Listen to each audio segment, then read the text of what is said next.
Video games. You've all played them. You've all seen them. You know, you come across them in daily life. People talk about them. You hear Call of Duty all the time. People getting mad. You've also heard the bad things about them. You know, they make kids violent, cause behavioral issues. But you haven't heard the good stuff. Video games actually help develop future leaders. That's right. See, what happened, leaders are defined by three main things. They are confident. They believe in themselves and they believe in others. They have to be able to trust their own decisions they make. They are decision makers and critical thinkers. They have to be able to think on the fly and work with what they got, even if it's very limited. Also, they excel in teamwork. They know how to unite people and they know how to bring people together and bring the best out of their abilities, even if they may not like them, even if the teammates may not like each other either. An important part of confidence in a leader is self-esteem. If you don't have good self-esteem, then you can't be a really effective leader. Video games help kids and teenagers actually bring out and improve their self-esteem.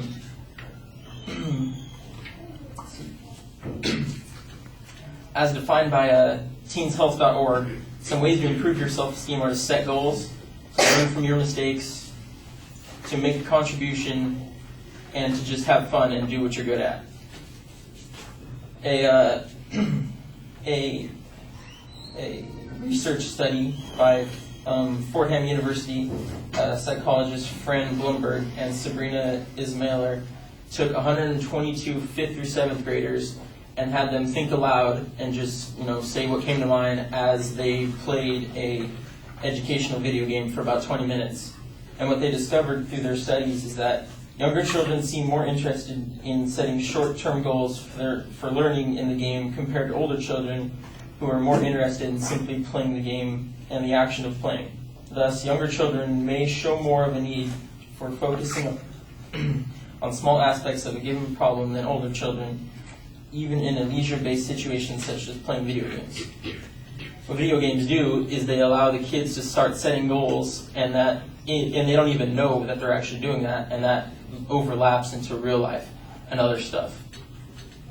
Also, video games are very goal and objective based. You have to do something to get something else. You have to solve a puzzle to get to the next level, stuff like that. So they constantly face it, and then they keep playing. They keep going for the harder goal, the harder challenge, all of that.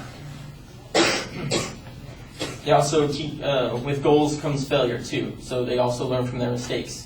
You may not beat the first level, or you may not beat the next level the first time, so you just keep going back and back again. What happens is they learn from their mistakes and they have fun while doing it, because there are no real consequences when you're playing video games. So they just keep trying and trying again. And that also overlaps into real life. They realize that it's not the end of the world if they don't do something right. So that helps them later on.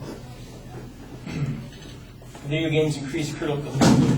The U.S. Navy conducted research, and Ray Perez, a programming officer at the Warfare Performance Department in January 20th, said, "We have discovered that video game players perform 10 to 20% higher in terms of perceptual and cognitive ability than normal people who are non-gamers. Our concern is developing training technologies and training methods to improve performance on the battlefield."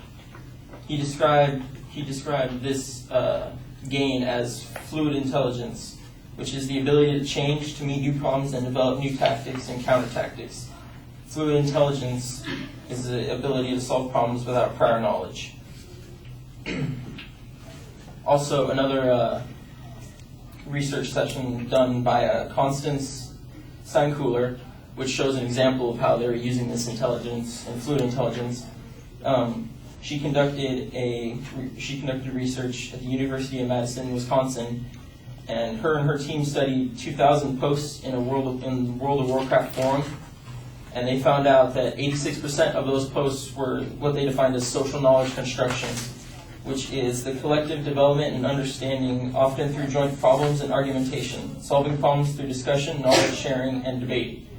So this is an example of how these people are actively using this intelligence. They have to think further and sometimes work together in order to, get to the next level, or do, if someone can't solve something, these other people come in and help them out. Daphne Bobler at the University of Rochester conducted a study with 26 non-gamers and 26 gamers, and what she found out is the gamers were able to make decisions quicker and just as accurate as the non-gamers. And the gamers were people who played more action-oriented games. And in order to check that these results were true, she took the non-gamers, had half of them play strategic, slow-paced games like Sims 2, and took the other half and made them play action-oriented games, and then the results were replicated again. So, in conclusion, video games help create future leaders of America. They help develop self-esteem. They help build teamwork between each other. They provide for a social medium. People can relate easier to one another, and then they subconsciously develop your critical thinking skills and your decision making. That is all. Thank you.